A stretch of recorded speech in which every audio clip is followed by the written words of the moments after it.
Apa yang dapat kita bawa menghadap Allah Subhanahu wa taala? Yang pertama, yataqarabuz zaman. Yang kedua adalah wa yanqusul ilmu. Ilmu semakin berkurang. Kalau sudah ilmu berkurang, apa yang bertambah? Jahil. Kalau ilmu bertambah, jahil berkurang. Kalau ilmu berkurang, jahil bertambah. Mana ada orang jahil cakapnya didengar orang? Saya dulu awal-awal membaca hadis ini, wa yanqusul ilmu. Ilmu berkurang, jahil bertambah. Rasanya tak mungkin, tak logik, tak masuk akal. Mana ada orang tak berilmu cakap dia didengar? Sekarang baru saya faham. Dulu orang tak berilmu ditinggalkan orang. Sekarang orang tak berilmu asal dia pandai berbicara, dia akan didengar orang. Bahkan orang jahil pula punya channel. Apa namanya? Jahil.com. Orang jahil punya channel. Banyak pula follower dia daripada follower kita. Banyak pula viewer dia daripada viewer kita. Sebab apa? Sebab yang menyaksikan tiada berilmu, yang berbicara tiada ilmu. Oleh sebab itu maka kita galakkan menuntut ilmu di majlis-majlis ilmu. Untuk apa Abdul Somad sudah berumur 43 tahun pun masih pergi juga lagi ke Sudan belajar? Apa yang nak dicari ini? Tak lain tak bukan, mudah-mudahan kita termasuk orang yang sampai akhir hidupnya mencari ilmu, insyaallah. Saya datang kemari bukan niat mengajarkan ilmu. Saya datang ke Malaysia tetap niatnya belajar mencari ilmu. Man salaka tariqan, siapa yang melangkahkan kaki melalui suatu jalan, yaltamisu fihi ilman, siapa yang melalui suatu jalan niatnya untuk mencari ilmu, sahalallahu lahu bihi tariqan ilal jannah, dimudahkan Allah jalannya menuju surga. Innallaha la yantazi'ul ilma intiza'an. Innallaha la yanzi'ul ilma intiza'an. Allah kalau mencabut ilmu, bukan macam mencabut pokok kayu dari tanah. La yantazilul ilmu intiza'an. Allah tidak mencabut ilmu macam mencabut pokok kayu dari tanah hingga ke akarnya, tidak. Lalu bagaimana ilmu ini dicabut? Biqabdil ulama. Dengan matinya ulama maka habislah ilmu. Meninggal Imam Syafi'i, berkurang ilmu. Meninggal Imam Nawawi, berkurang ilmu. Meninggal Imam Fulan, berkurang ilmu. Maka yang hadir adalah al-juhala. Yang lebih menakutkan lagi adalah al-juhala bi thawbil ulama, orang jahil dengan pakaian ulama. Abdul Somad tidak mengatakan dirinya ulama. Saya selalunya membacakan ayat Quran, membacakan hadis Nabi, menyampaikan fatwa ulama. Tak pernah saya berceramah, bertausiah menurut saya. Siapa saya? Siapa kita? Syafi'i manusia, saya manusia. Syafi'i boleh berfatwa, saya juga boleh berfatwa. Imam Syafi'i berfatwa Al-Quran 30 juzuk dalam kepala dia. Kita juzuk 30 pun kadang-kadang hilang. Imam Syafi'i balik dari masjid ke rumah, dia tutup telinga. Datang orang bertanya, Syafi'i, ya, kenapa engkau tutup telinga? Sebab bila aku dengar dari masjid ke rumah, semua yang aku dengar masuk tu semua aku ingat. Aku takut dia ingat di dalam, maka aku tutup.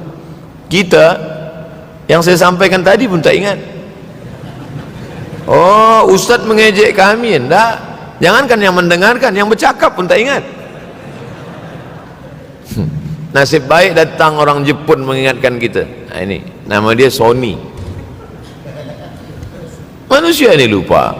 Oleh sebab itu maka yang kedua akhir zaman, wa yanqusul ilmu, ilmu makin kurang. Maka bersyukur anak-anak yang dimasukkan ke rumah tahfiz.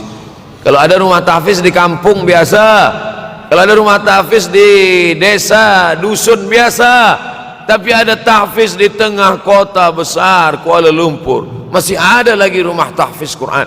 Siapa yang mewakafkan rumah tahfiz? Siapa yang memberikan beras? Siapa yang memberikan duit? Siapa yang memberikan belanja? Siapa yang mengirimkan ustaz? Masya Allah, tabarakallah. Maka ini semua mudah-mudahan kita istiqamah semuanya insyaallah. Supaya apa? Supaya lahirlah anak-anak kita yang alim, berilmu. Karena ini makin banyak orang jahil, alftau bi ghairi ilmin, memberikan tazkirah, fatwa tanpa ilmu. Dhalla wa adalla, dhallu wa adallu, sesat, menyesatkan. Kalau setakat sesat saja, ini sudahlah sesat, menyesatkan. Na'udzubillah. Masuk yang ketiga. Yang ketiga adalah wa yanqusul ilmu, setelah habisnya ilmu ini semua dicabut oleh Allah Subhanahu wa taala. Lalu kemudian setelah ilmu dicabut Allah Subhanahu wa taala, wa yulqas syuh, wa may yuqashuh, sin dengan hak kecil, wa may yuqashuh nafsihi fa ulaika humul muflihun.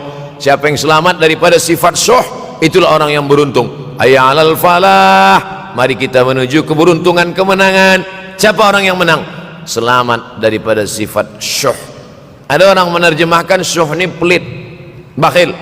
Bakhil ada yang lebih parah daripada bakhil. Syuh, bakhil ini, bakhil tidak ingin memberikan uangnya untuk orang lain. Itu bakhil. Dia ada uang 10 ringgit, uang itu hanya dia makan saja, dia tak mau walaupun setengah sen kepada orang lain. Itu namanya bakhil. Kalau syuh ini, duit dia simpan, duit orang pula dia makan. Nah, itu syuh. Jadi lebih parah lagi. Oleh sebab itu, kalau sudah ilmu ini dicabut, orang menjadi jahil, maka datang penyakit syuh yang ketiga. Apa itu syuh? Hubbud dunya, hubbul mal, wa tuhibbul mala hubban jamma. Engkau sayang kepada harta amat sangat sayang. Dia pegang semuanya sampai tak meleleh, tak menetes walaupun satu tetes. Akhirnya mereka inilah pendusta-pendusta agama. Ara'aital ladzi yukadzibu biddin, tahukah kamu siapa itu yang mendustakan agama? Fadzalikal ladzi yad'ul yatim, mereka itu yang membiarkan anak yatim. Wala yahuddu ala ta'amil miskin, dia tidak mempedulikan makanan orang miskin. Sebab apa? Bukan sebab tak ada harta, sebab syuh. Kenapa syuh? Sebab tak ada ilmu, tak ada ilmu tentang akhirat. Dia pegang, dia simpan, mati, habis. Yang dia bawa hanyalah 1, 2, 3 helai kain kafan saja. Itulah mengapa Sultan Turki, Sultan Muhammad Al-Fatih, Sultan Abdul Hamid, coba tengok gambar Sultan Muhammad Al-Fatih, Sultan Abdul Hamid Turki dulu. Sorban dia besar-besar. Saya dulu terkejut, lama saya tengok, kenapa sorban orang Turki ini besar-besar. Lama-lama saya baca, rupanya sorban orang Turki itu kain kafan. Tuan-tuan balik dari sini, beli kain kafan 2 meter, ikatkan kepala, bawa sembahyang supaya ingat mati. Bolehkah menyiapkan kain kafan? Baca kitab Tambihul Mughtarrin, peringatan bagi orang-orang yang tertipu. Di situ ditunjukkan banyak ulama, bahkan mereka menggali tanah di dalam rumahnya. Malam-malam dia tahajud, selepas tahajud dia duduk di dalam tanah itu supaya terasa bagaimana rasanya mati. Gali tanah 2 meter, masuk ke dalam. Tapi kalau nak buat itu kita saja dengan Allah. Jangan pula, banyak juga orang sekarang udah gali tanah masuk ke dalam, streaming pula. Hai guys, nak rasakan mata? Mana boleh terasa. Kita saja masuk ke dalam, rasakan macam mana rasa. Sebab kalau cakap saja, marilah kita ingat mati, takutlah kita pada mati, kita tak tahu bagaimana rasa mati. Kalau nak merasakan bagaimana rasa mati, nanti kalau ada orang mati meninggal dunia, masuk kita ke dalam, kita sambut jenazah, kita letakkan, kita duduk, rasakan. Ketika Fatimah meninggal, Fatimah emak Sayyidina Ali meninggal, Nabi masuk ke liang lahat. Masuk Nabi ke liang lahat, Nabi berdoa di dalam. Ketika Utsman bin Maz'un meninggal, Nabi masuk ke dalam, Nabi pegang jenazah Utsman bin Maz'un, meleleh air mata Nabi turun ke misai, turun ke janggutnya, turun menetes sampai ke bawah. Merasakan bagaimana rasanya di dalam. Dulu saya pernah berjumpa dengan seorang pemuda, telinga dia pakai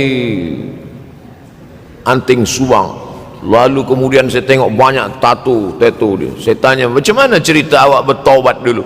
Mak saya meninggal, Ustaz Abdul Somad. Lepas tu saya tegak di tepi kubur. Macam ada yang menolak saya dari belakang, masuk saya ke dalam. Masa masuk itulah terasa sejuk di kaki, datang rasa takut saya. Makanya kalau ada orang yang sudah kita bagi tazkirah, bagi nasihat tak juga, nanti ada orang meninggal, bawa dia agak dekat, senggolkan sikit, jatuh. Gitu caranya supaya kita terasa mati ini, supaya apa? Hilangkan penyakit syuh, cinta harta, takut mati dan membuat kita menjadi bakhil, pelit, na'udzubillah. Yang keempat, wa tazharul fitan. Ini yang terkait dengan tajuk kita yang keempat, wa tazharul fitan. Banyaklah fitnah, siksa. Dulu masa saya kelas 1 madrasah tahun 1990, berkumpullah kami bersama-sama dengan cikgu mengkaji masalah apa? Masalah Bosnia Herzegovina, mengamuk Slobodan Milosevic, menghancurkan umat Islam di Bosnia. Sampai ada yang meminta fatwa kepada Syekh Yusuf Al-Qardawi, bolehkah perempuan yang perempuan Bosnia yang dirogol tentara Serbia hamil, bolehkah dia menggugurkan anaknya? Kata Syekh Yusuf Qardawi, tak boleh. Maka dia biarkan saja anak itu lahir dan dia tidak dianggap berdosa karena ini sudah takdir Allah SWT. Bagaimana mereka dibunuh? Maka makin banyaklah selepas Bosnia datang pula yang terjadi di Rohingya, di Uighur. Umat Islam berkumpullah, presiden-presiden negeri Islam di Kuala Lumpur. Erdogan datang, kumpul semuanya membahas bagaimana nak menolong Muslim Uighur. Rupanya umat Islam pun tak sanggup nak menolong. Apa yang boleh dilakukan di Uighur? Berdoalah umat Islam. Rupanya Allah kalau mau menolong mudah saja Allah menolong. Tidak datang rudal skat, tidak datang tentara, tidak datang senjata, cukup datang corona, selesai. Allah Subhanahu wa taala, wa makaru wa makarallah. Mereka membuat tipu daya, Allah balas dengan tipu daya yang lain.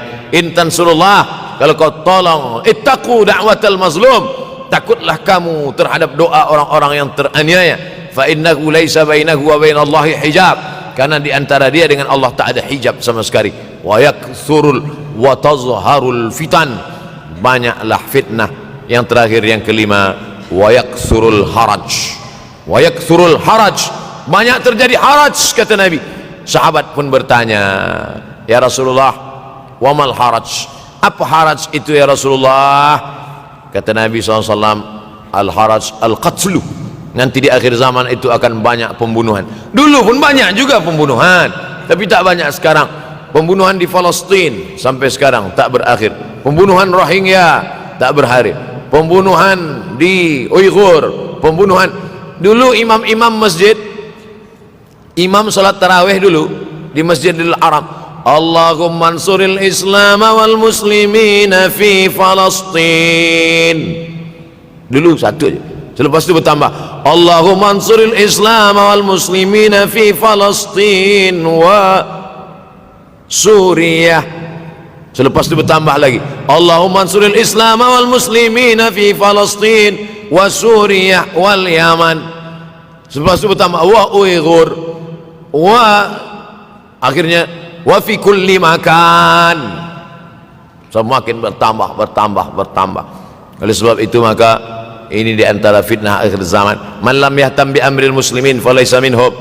Selepas kita kaji hadis ini, apa tujuan kita? Tujuan kita semakin menguatkan keyakinan, banyak-banyak beribadah, nasihatkan anak menantu, sahabat, jiran, tetangga supaya semakin istiqamah menjalankan syariat, rajin-rajin sholat berjamaah, banyak-banyak berzikir, hatamkan Al-Quran, banyak-banyak berinfak, banyak-banyak bersedekah. Andai mati kita, insya Allah mati dalam keadaan husnul